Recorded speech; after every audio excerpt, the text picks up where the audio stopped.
Ауызашарға өте тойымды песочный қамырдан мясной пирог жасаймыз. Алдымен қамырын илеп дайындап аламыз.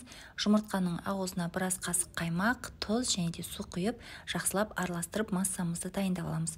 Одан соң бөлек ыдысқа ұн салып, оның үстіне шай қасықпен қант саламыз, және де салқын сармайымызды салып крошки жасаймыз. Мендегі сармай станичный деп аталатын сармай.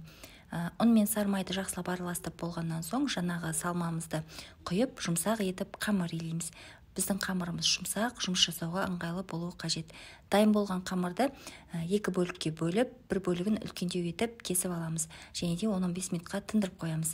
Салмасына менде тартылған ет, асқабақ, пияз, тұз және де вегетаның қара бұрышын салып, жақсылап араластырамыз. Осымен біздің салмамыз дайын. Келесі кезекте жаңағы қамырымыздың үлкендеу бөлігін видеодағыдай орташа қалыңдықта жайып, формамызға саламыз және де жаңағы дайындап қойған салмамызды барлық жеріне біртегіс етіп салып шығамыз. Екінші бөлік қамырымызды да дәл жаңағыдай орташа қалыңдықта жайып, осы видеодағыдай қамырымыздың үстіңгі бөлігіне жайғастырамыз және де өткір пышақтың көмегімен осылай кесіп шықсаңыздар болады.